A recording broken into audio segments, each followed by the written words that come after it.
Good evening, chocolate people. Welcome to the Chocolate Life. I am your host, Mr. Chocolate. Once again, have the resident co-host, Coach K, with us. And we have a good show this week, and it's very, very juicy, relevant. Uh, sorry. The title of the show: What are you getting for your vote? This is an election year. We're gonna get this thing cracking.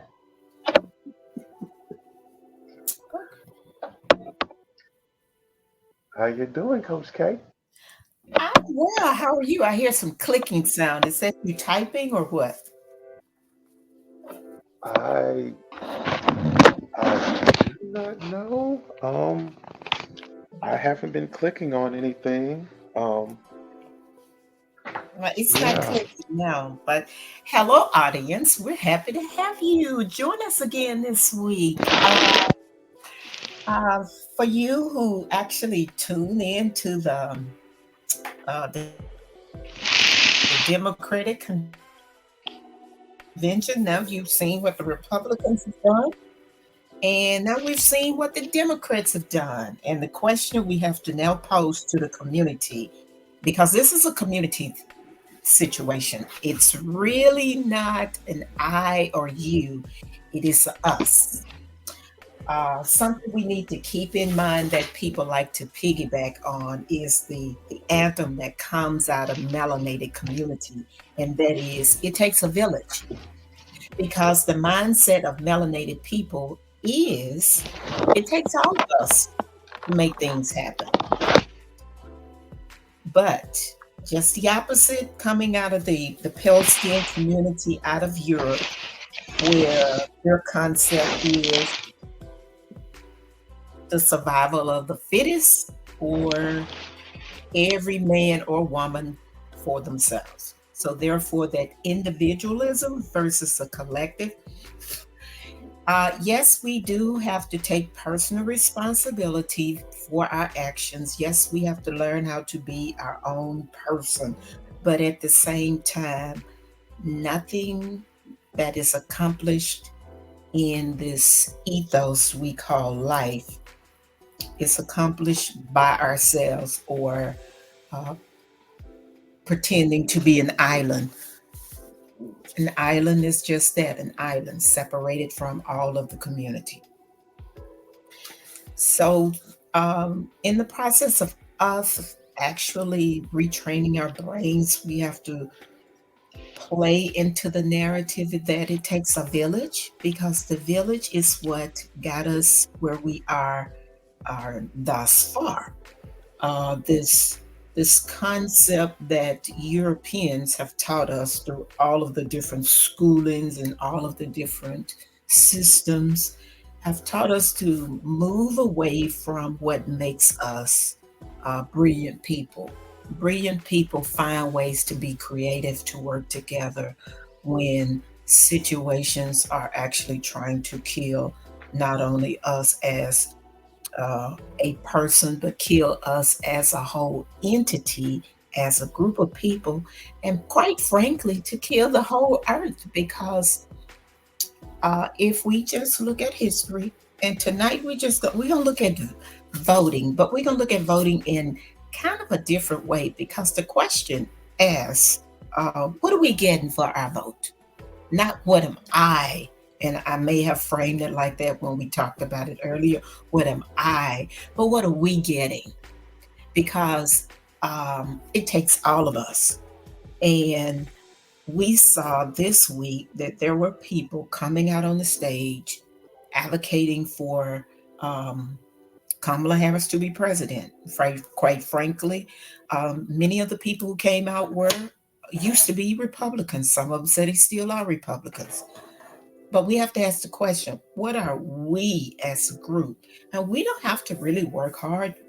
Nobody's promising us anything. So therefore, most likely, we're not going to get anything. But I'm here to say that that's okay. because what we're looking for is what is rightfully ours.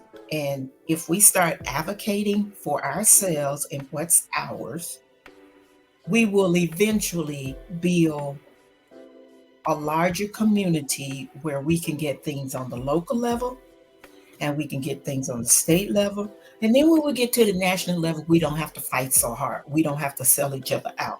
We don't have to look like the D.L. Hughley's, Steve Harvey's, or the Van Jones, or I can just continue to go down the names, and those are just the fellows. We don't have to look like the Joy Reid or uh, um, some of these other people who are occupying the space. We don't even have to look like all of these people who decided they were going to uh, advocate for Kamala Harris, i.e., and we'll talk about that in the conversation. Mr. Chocolate is going to bring that to bear.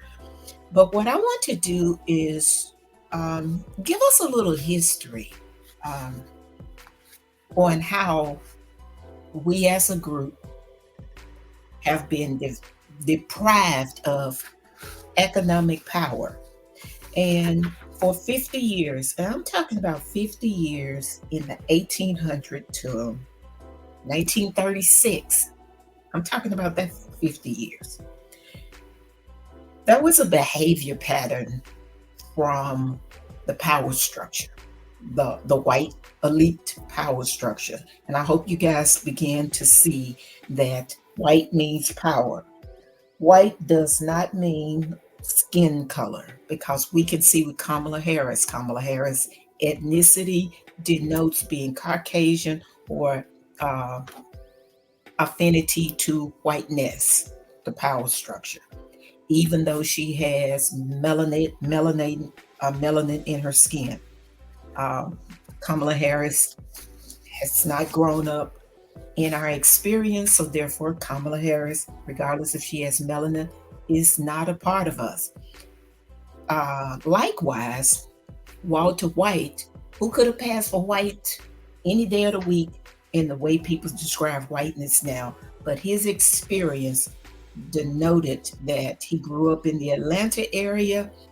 He actually infiltrated the Ku Klux Klan, got all the information, brought it back to the community, and was instrumental in getting some of the laws passed through the NAACP. And that's a story for another day, because the NAACP was actually started by white people, and somehow Black people think that that organization benefit us. Well, it did and it doesn't, because it wasn't really set up by us.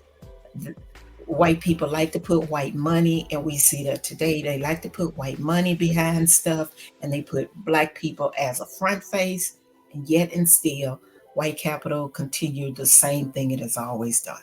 That's what we got with Barack Obama, and that is what we will get with Kamala Harris. So to say that you actually getting a foundational Black American or an indigenous person to this experience, that would be a lie in both cases. Barack Obama was a white Kenyan.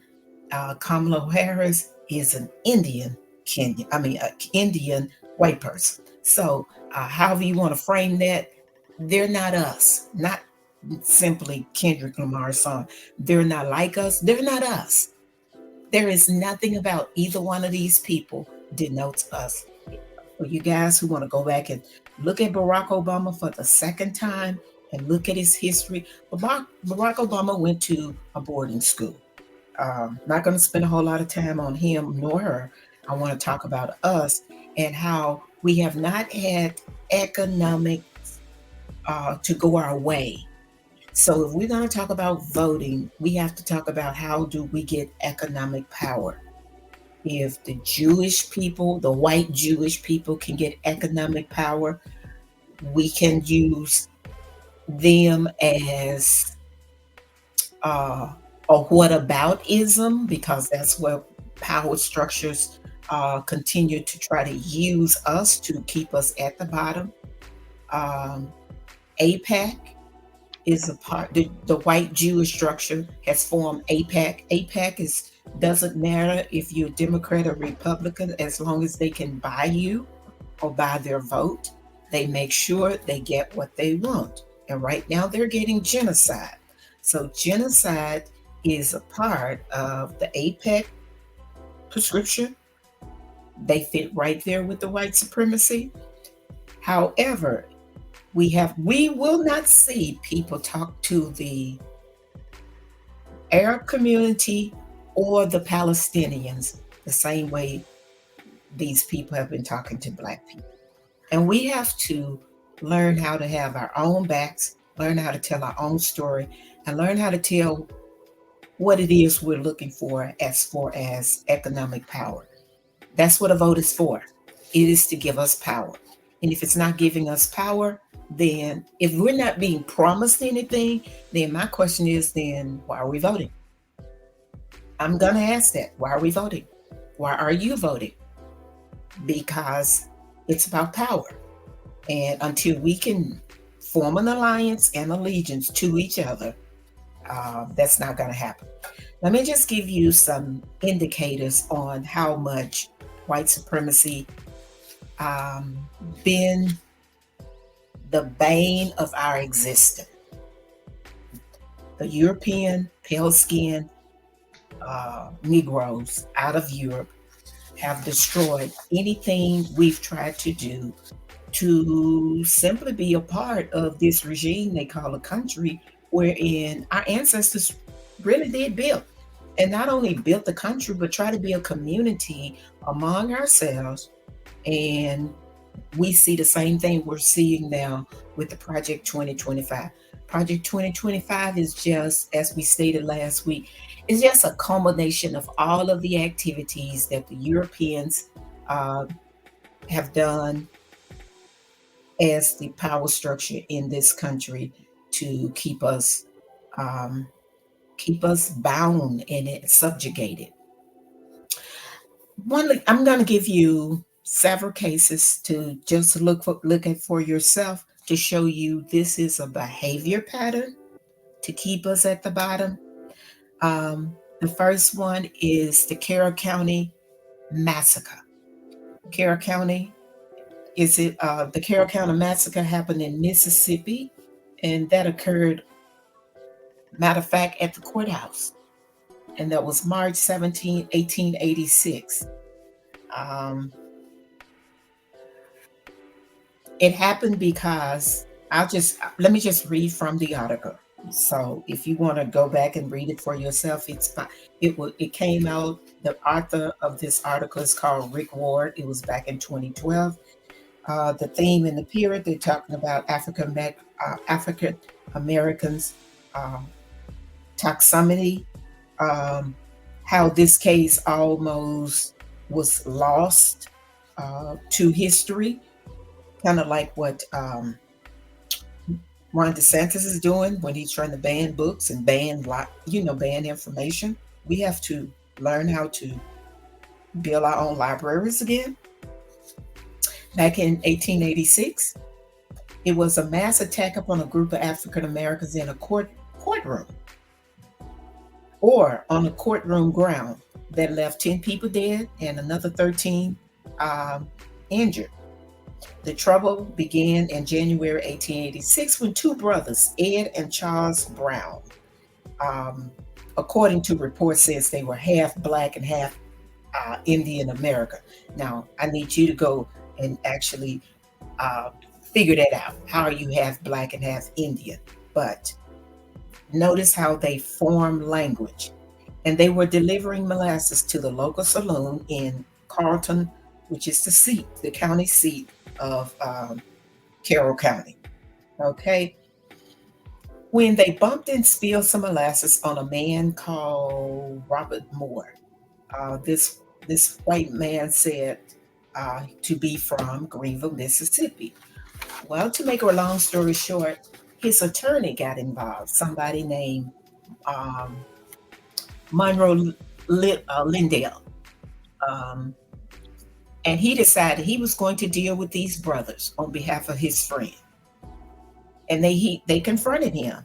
And he made the statement that they deliberately spilled these molasses on Moore, and they got into an altercation. Um, this guy attempted to assault the Brown brothers, and onlookers intervened, stopped the escalation. But days later, now this is the interesting part. Days later, the two brothers decided, because they got into an altercation and it was de escalated. But uh, Mr. Lindale, okay, um, decided to come back and shoot at the brothers, and the brothers filed a charge against them. Well, of course, the white people didn't appreciate that, so um, they filed a charge against the white people, which infuriated them, and the trial was set. Okay, but in the midst of the trial being set against the white guy, now notice, now these two black guys who are business people, they accidentally spill molasses on a white guy. The white guy get his attorney friend to come and deal with the two brothers on his behalf. This is according to the story, okay? However, make a long story short, when they went to court, which was set for March the 17th, 1886, black people and white people were seated for the hearing, okay? Black people and white people. So the way history has been told to us, there has never been white people and black people who tried to work together. That is far from history. When white people and black people tried to work together, you had um, Ku Klux Klan, white supremacy mentality to produce terrorism.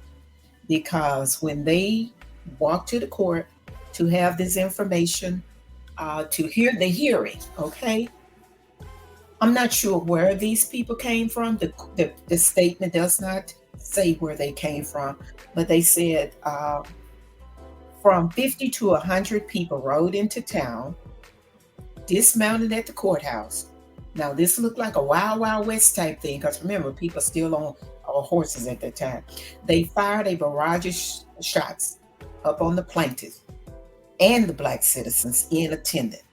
Those who escaped the second floor of the window were also shot. In other words, they just sprayed these people.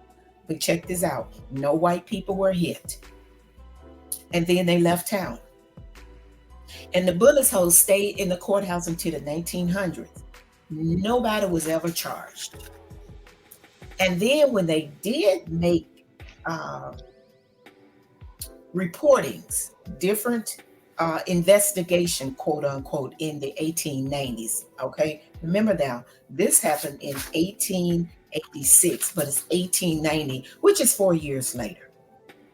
4 years later, the man who was a senator, okay, James George, who represented Mississippi at that time, he took no action, but he did something that looks very familiar right now, which is Project 2025. 4 years later, he decided to become the chief architect for the Mississippi Constitution in 1890, noted its strictures on Negro suffering and its institution of Jim Crow segregation. So in other words, this man decided to put in segregation laws so black people cannot even access power. That's what he did. And all of the reporting that happened 4 years later was straight up lies. It stated the riot was provoked and perpetrated by the outrage and the conduct of the Negroes. This is the reason why we have to learn how to find our own history and tell our own stories. Because if Europeans do it, they're going to distort the stories, and they are the perpetrators. The Mississippi senators, who were black people at that time, not necessarily this county, but there were other Blanche Bruce, um, who was, and John Lynch. They both were African Americans from Mississippi, and they were ex senators and ex congressmen at the time. They went to Grover, Cleveland, to request a federal investigation. President took no action. Does that not sound familiar? Does that not sound like Joe Biden? And I can Hmm. go through on and on, but I'm just going to give you some other ones for you. I just wanted you to know that one because that is long before the one that happened in Wilmington, North Carolina. But let me just give you some other ones for you to look at for yourself so you can see this is a behavior pattern of the United States. Um, State, local, state, and federal. Thibodeau massacre happened a year later. Thibodeau is in Louisiana. It happened on November the 23rd, 1887. Louisiana militia, aided by a band of prominent white citizens, shot and killed 30 to 60 unarmed black sugar workers. When it became known, uh, um, What was the year? 1887, these were sugar workers, and they were, as I said, this is an integration time, okay, of labor, okay, but they went on strike because of the pay that they were receiving. And this is when they paid people with the company store. In other words, you get a little slip and you can go in the company store. Well, we can, as I say, we can see a behavior pattern, not just one place, but across the United States. And that's what I want you guys to see. This is across the United States. We've gone from Mississippi. We've gone from business people who, an incident turned into a massacre. Okay. Just an incident where somebody decided that they want to escalate, and when their escalation turned into a lawsuit because they insulted the business people, there is jealousy. Like I say, it's layered, but you're talking about how white people don't think you're supposed to stand up for yourself. And now we see in Louisiana where militia people, not just regular people, we're talking about prominent white citizens who kill 30 to 60 unarmed. Okay, make sure you don't get missed that. Striking sugar workers. Okay, these people are advocating for wages so they can feed their family, and they get gunned down. Uh, Nothing was done, but I'll let you look up that story. Thibodeau is spelled Thiboudaux. That is a French word, so it's going to sound a little. It's going to be spelled a little bit different than it sounds. Let's go farther. We at 1887. Now, 3 years later, a slaughter of 300 Lakota men, women, and children by the United States troops in 1890 became known as Wounded Knee Massacre. This is where Sitting Bull, who was a Sioux chief, and the Lakota people had been forced to live on what they call a reservation. It was government controlled by the uh, federal government at that time, forcing these people to accept the Dawes Allotment Act of 1887. Remember now that Dawes Roll thing. That's where the United States decided that these so-called B5 civilized tribes uh, got the opportunity to amass land. Now they amassed land, but they were forced from east of the Mississippi over to the western part of the Mississippi. But we have the Lakotas, which are way up in the Lakotas, which are called Plain Indians. Okay. What I'm making here is the United States decided to kill over 300 people because they did not want to participate in the United States form of religion. They killed these people simply because they were participating in a sun dance, which is a religious ceremony. This is the reason for the Wounded Knee massacre. Okay? Done by the US Army troops. So don't think for one moment that the United States have been our friend. They have not. I'm talking about the government, because these are military people who killed all of these people. But let's go a step further. August 5th, 1896. And remember now, all of these are massacres. This is where people have already set up uh, their living. They have towns, um, other than the people that were forced off of their land, because they were forced to give up millions of acres when the United States decided to invade the plains, which we call the Pacific area. The United States invaded their land and forced them into what they call reservation. This is what have happened to us, not only in the plain area, but even in the eastern area before they were pushed across the Mississippi River in what they now call Indian country, which was the uh, Nebraska, Kansas, Oklahoma, Texas regions. We occupied this whole mass of land, and now we are just scattered throughout different pieces and parts. And it's up to us to find our own history so we can make these connections and never really trust the government to make things happen. We have to push.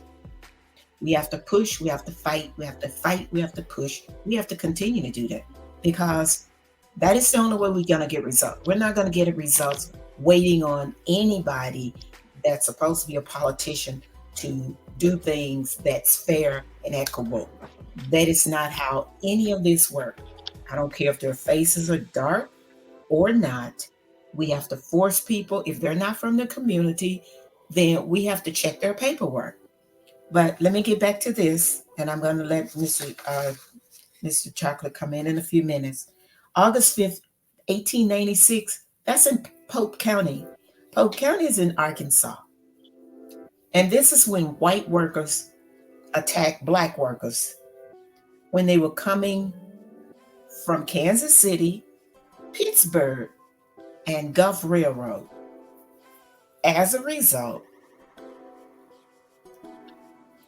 3 black people were killed, 8 were wounded. This was part of a behavior pattern of labor-related white supremacy, and I'm putting domestic in there because it just has terrorism. But I'm saying domestic terrorism that swept across Arkansas.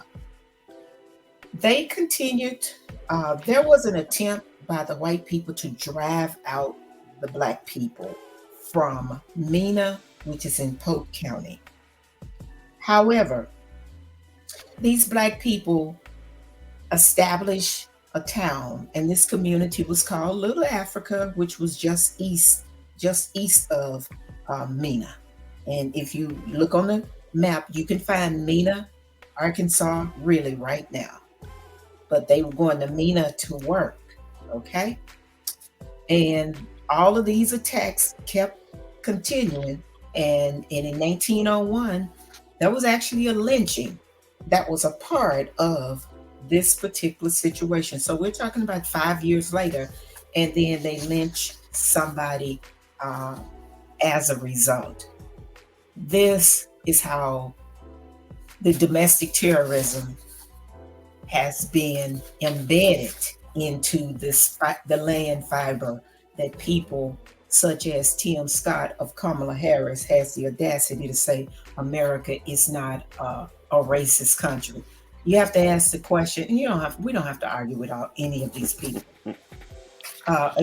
It's like, okay, what are you smoking, and which part of America that you actually live in? Because we can go from one coast to the next. Now I'm going to go all the way across. Remember, I just talked about 1896. In 1897, North Carolina Democratic Party decided to embark on a white supremacy campaign to try to drive out the populists and the Republicans politician out of office during the 1898 election. Does it sound like January 6th, a few years ago? The campaign used speeches, propaganda, cartoons, threat of violence to create the support for white supremacy. Now remember, this is the Wilmington Massacre. Okay? On November the 10th, 1898, 2 days after the contested election. Does that not sound like Donald Trump all over again? A mob of Mm-hmm. armed white men marched to the office of the Daily Record, a local African American newspaper, and set it on fire. The town was established with black people who owned their own businesses.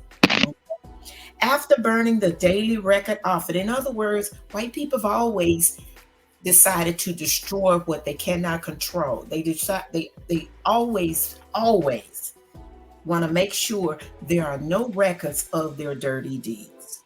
Okay?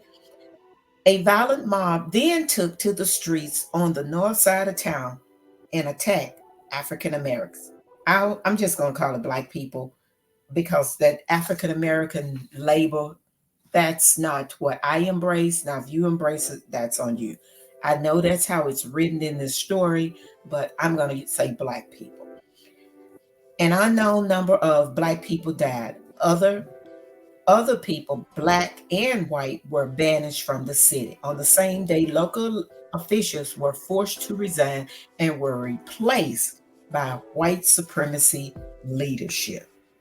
Okay, this is in the area that is known uh, Cape Fear, the Cape Fear River, up in that area. The Democratic Party of the Confederacy vowed to end the Negro domination. Notice that. That is hatred, that is jealousy. Same behavior pattern that happened in Arkansas, same behavior pattern that happened in Mississippi, same behavior pattern that happened in Louisiana. And let's just go a little bit further. In 1913 and 1914, Lutlow, that's in Colorado, a massacre was initiated by striker militias during the Colorado Coal Field War.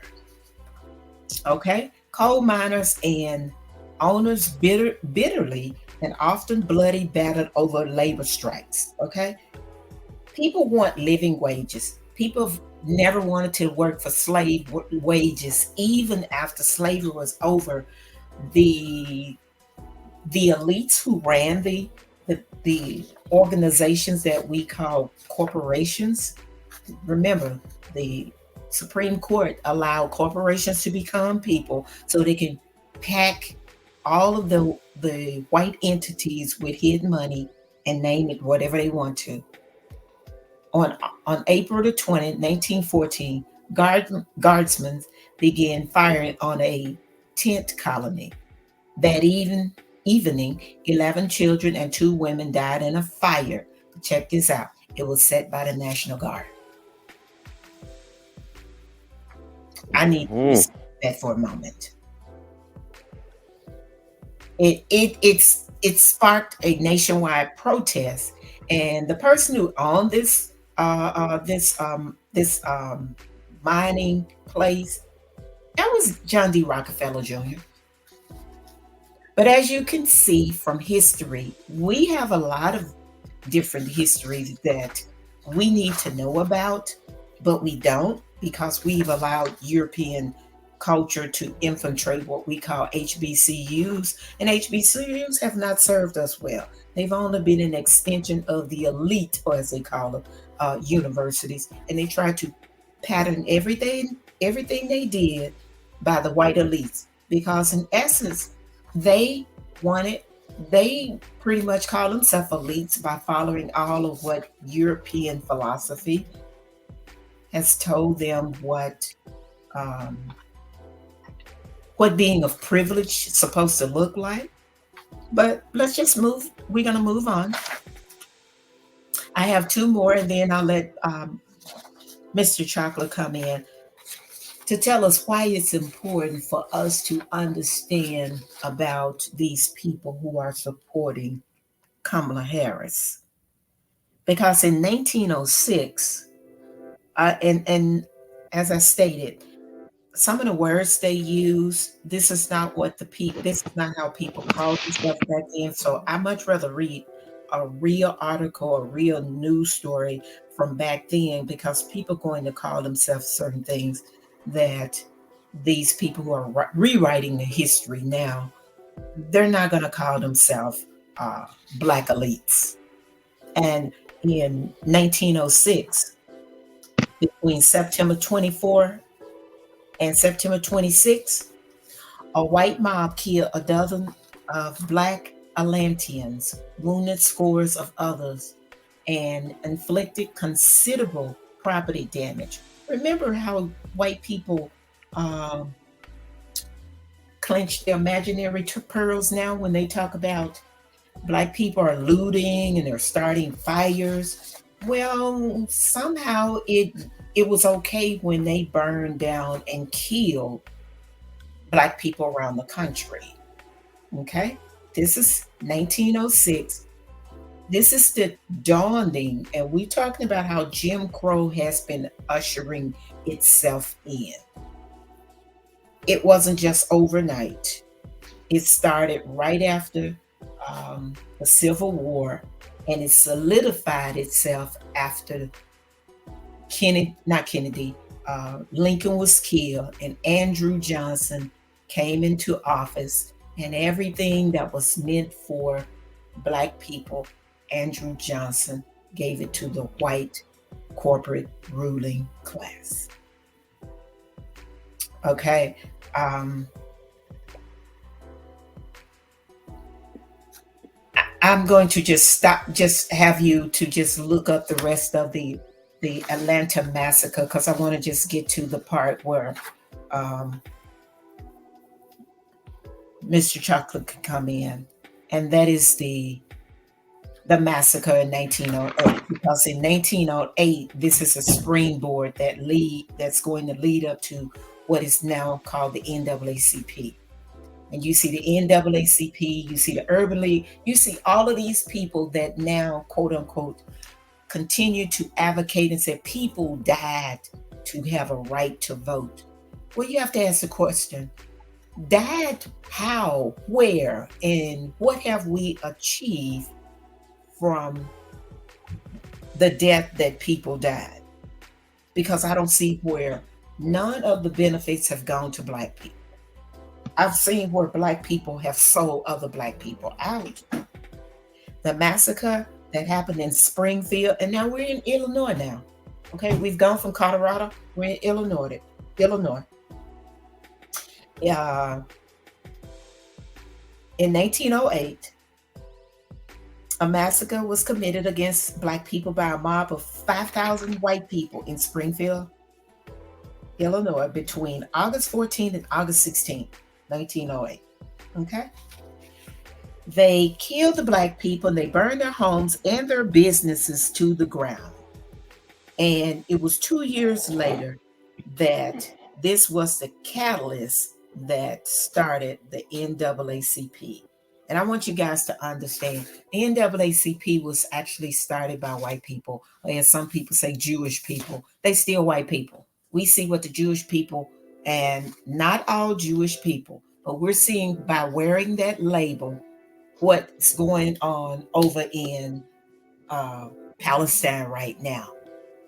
These people came out of Europe, and I'm not talking about the people who continue to fight to say not in our name, because they're not the ones who are getting the press. They're not the ones that are part of APAC. They're the ones who say we need to live together and we're not living together. I'm not talking about those people.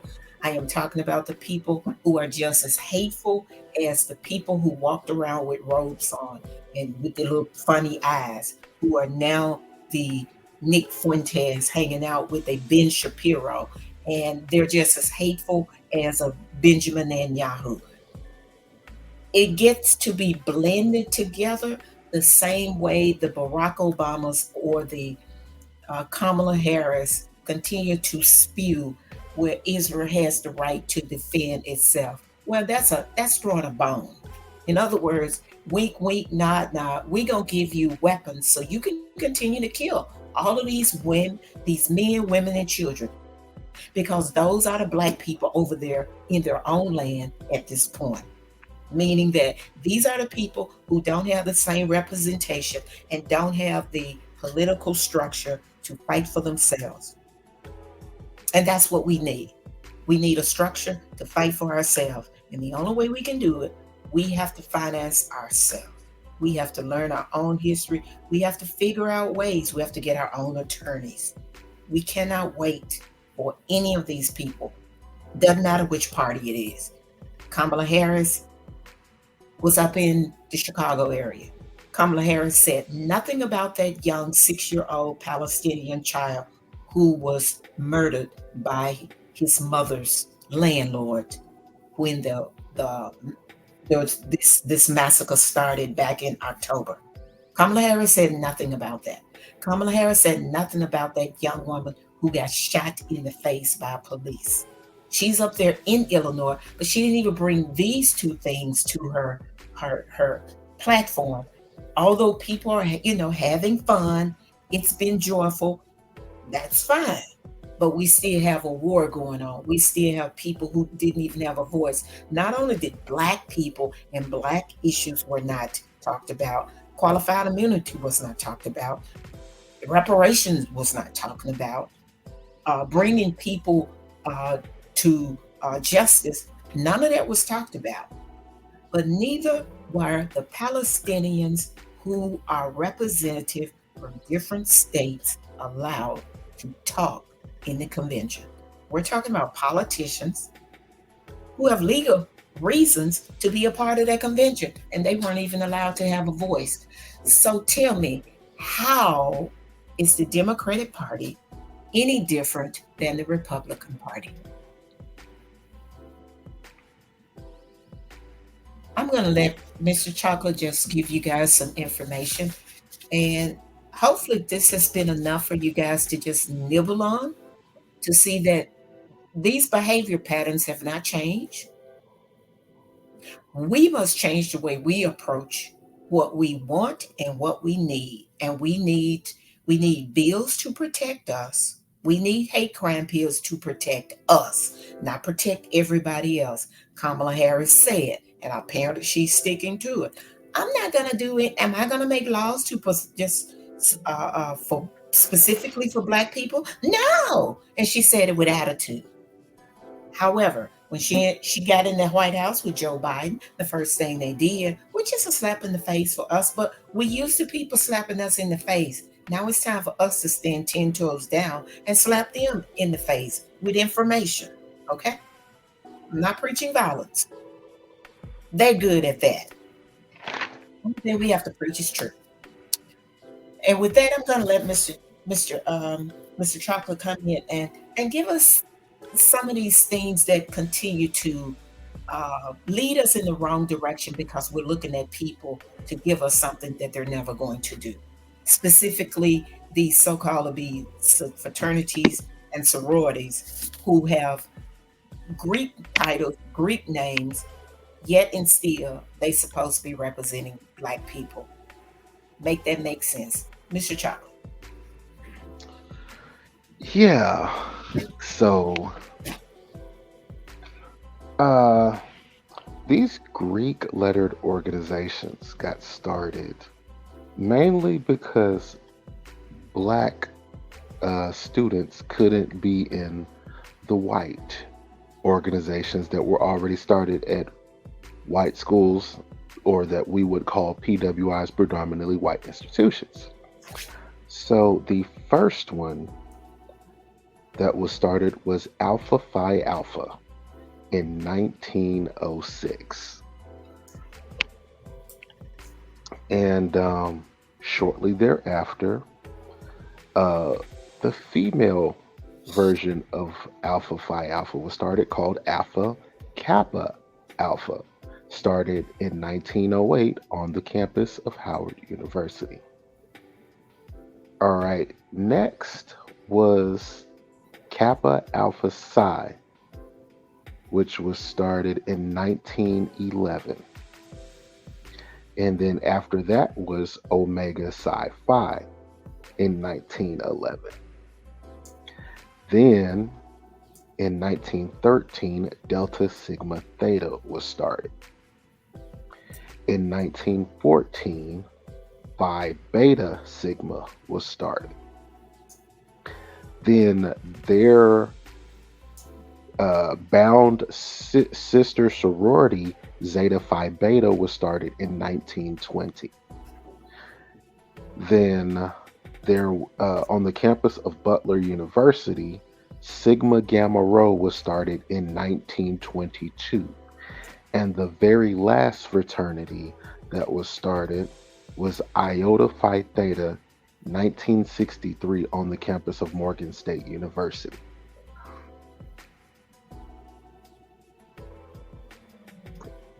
Now, initially, these fraternities, like they, they were started basically saying, okay, these white schools aren't going to let us into their fraternity, so we're going to start our own.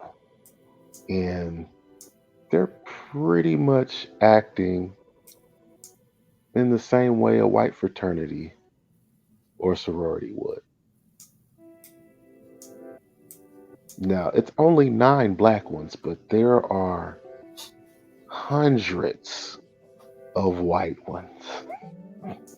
Kappa Sigma, Sigma Tau Gamma, Pi Kappa Alpha, uh, Beta Tau Epsilon, Delta Zeta, which a black woman on the campus of University of Central Oklahoma said, "We are the white AKAs."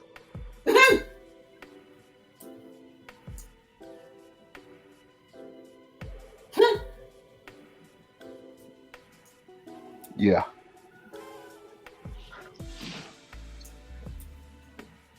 And I remember, I'm going to tell a little story. So, my freshman year, uh, my freshman year at Jackson State, I was just doing my own thing, just solo dolo, just you know, just walking around campus. And there was a guy that would pop up every now and then, and he would see me different places. Hey, brother, how you doing? Da da da da. I'm like, hey, what's up? And he had this brown and gold jacket on. Never seen that particular, I'd seen, I've seen the Alpha jackets before, seen Q jackets, Zeta, Sigma. I've seen them all, but this one I ain't never seen before in my life. And so I was coming out of, I think I was coming out of a history class, and I was leaving out the building. Hey, Alfred, can I holler at you for a minute? I'm like, all right, cool, yeah. Hey, brother, you look like a really, really good candidate for my fraternity. And everything sounded good, but you know, just learning what I've slowly started to know. Because prior to this conversation, there was a guy on my hallway who was pledging Omega. And during his pledging process, he had to do some wild stuff. Like, this dude went to class wearing a cutoff. No, he had to wear a purple tank top, and he had on a bikini bottom and some gold boots with a fresh shaved hair. Now, I didn't believe it at first. Now, I'd seen him around. Now, this guy stayed down the hall from me, and then so I'm just chilling, and then just I just happened to get out of a class early, took a test, so after your test is done, you leave, you do whatever. So I decided to go back to the dorm before I went to lunch or whatever. And I seen him, I was at my door getting ready to put my key in, and I seen him peeking around the corner, and he ran to his door. And all I saw was he had on a towel and the purple shirt. And he looked at me because I saw him. I'm like, oh man. And so I'm thinking as I'm open my door and get in my room, I close my door. I'm like, I ain't doing all. I ain't got to do all that. No. This dude. Now I didn't understand why he was peeking around the corner, so I end up learning. So I had friends that were, had pledge Greek organizations and stuff, and sometimes, with them already being in it, they can speak freely about, the organization they in. And so they started talking about the different stuff that, they do, to people that's pledging and stuff like that. Do my laundry, clean up my dorm room, go get me some breakfast, go buy me some dinner, bring it back, just stuff like that. Now, some people call it hazing, and this hazing process stuff slipped over into the band because there's a lot of Greeks in the band. So these folks tried to haze me per se.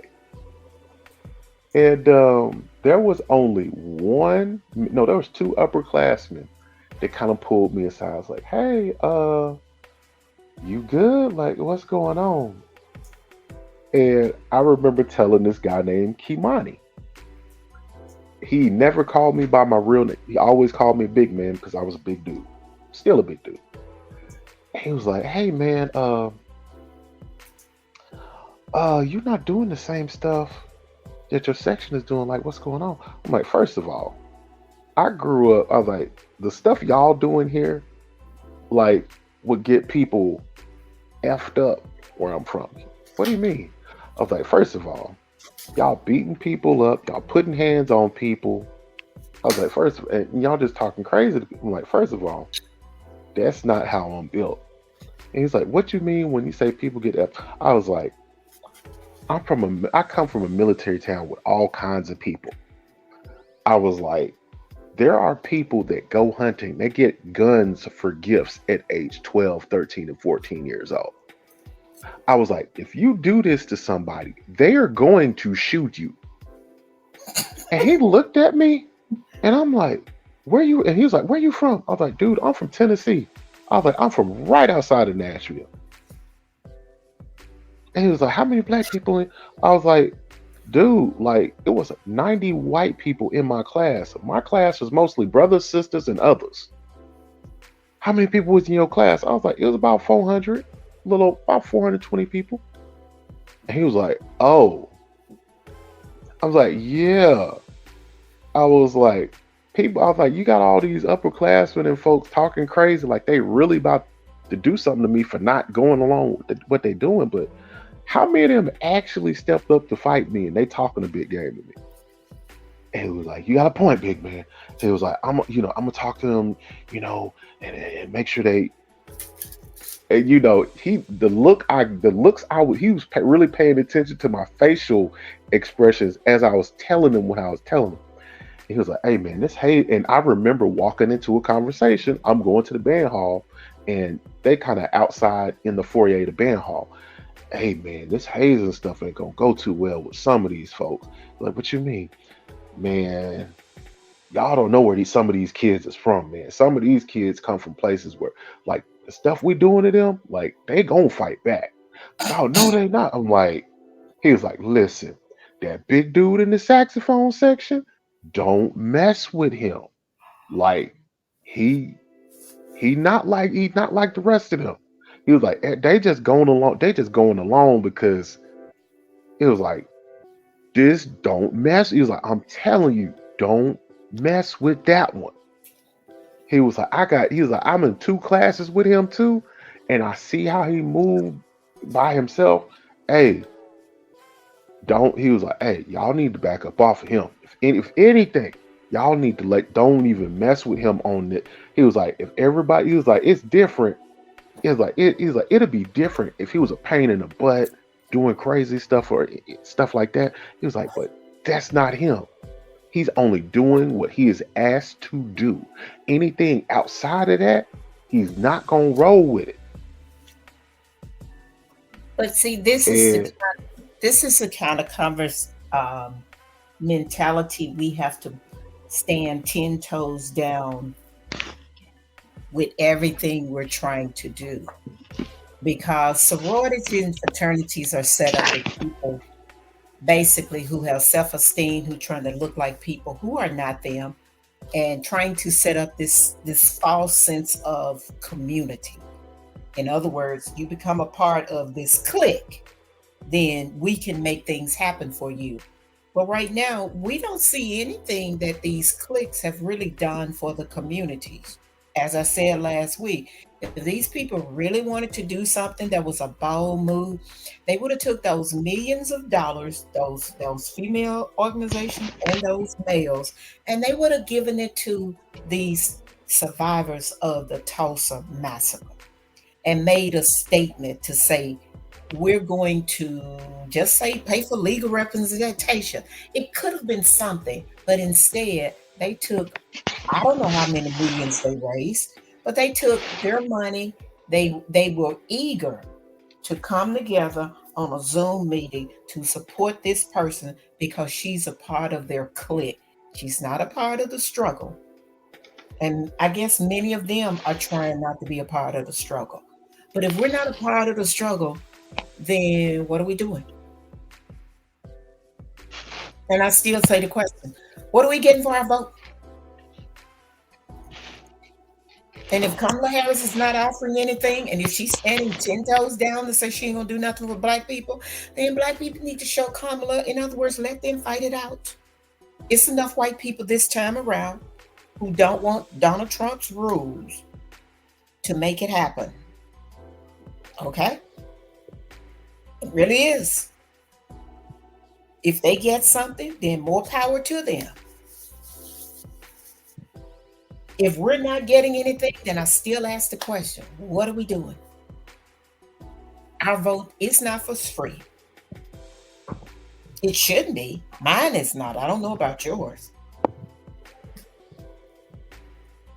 So we have to start at the grassroots level because everything we've seen the first 50 years of the United States after the Civil War, I'm just talking about 50 years, and I still could have given you more, a whole lot more of the domestic terrorism, the racism, and the policy annihilation, the economic depletion that happened to Black people. We have to talk about our own struggle. We have to talk about what has never been done. And we have to silence the voices of people like Kamala Harris and Barack Obama. They're not us. Not necessarily they're not like us. They are not us. They never have and they never will be. So if they're gonna pay off people like the Steve Harveys, I think it was Umar Johnson who talked about they tried to pay him, but he wouldn't take their money. Okay. And these people like Beyonce, they get paid. Well, Beyonce getting paid anyways, because every time Kamala Harris uses her song, she get paid. So she doesn't care. Nobody's gonna roll up on Beyonce because Beyonce has bodyguards. So, but Beyonce gonna be good, even if Donald Trump is the president. Beyonce gonna be good. But can we say that about the regular people on the street who are about to get put out of their houses because they got slumlords such as BlackRock, who's buying up everything across the nation, and people who have apartments, they can't find a place to live because they've allowed people to just since the pandemic end, people can go up on your rent at any time they want to. So yeah, Jill Stein was with the Muslim group outside of the convention. Not the Muslim group, the Arab group. who said they are abandoning Kamala Harris. Well, Kamala Harris gonna get to see. Well, like I said, whether she's the president or whether Donald Trump, both of them are financing a war to kill people, specifically people who are unarmed. That should be a problem for everybody in this country. Everybody who quote unquote stand for justice. All of these people who talk about uh, uh, religious stuff.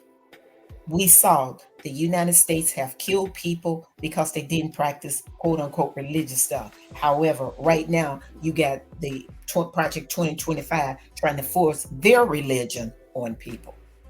That's all we need to do. We need to show the hypocrisy of white supremacy and white power structure. That's all. That's all we need to do. We don't have to fight. We don't have to argue. I mean, we don't have to fight the way they fight. We must fight. And when we fight together, we win. When we look at the community, how much we've tried to build this place and build on equity, build on equality, build on camaraderie. That's what Black people have tried to do. That is not what the white power structure and those who acquiesce to the white power structure. As Mr. Chocolate just said, some white lady said it was the AKAs of whatever, but they had the sororities first, so that makes no sense to say they the white AKAs. But this is how insane insecurity is. Insecurity is a spiritual problem. And we got a lot of people who are suffering delusional syndrome, pretending they're people that they're not, and they love participating in Stockholm syndrome. But as I keep telling you guys, my job is to help you become educated so you take the information and become empowered. You empower other people as you become empowered. My job is not to tell you what to think, but to critique the information you get for yourself. That's what we have for today. Did you need to say something else, Mr. Chocolate?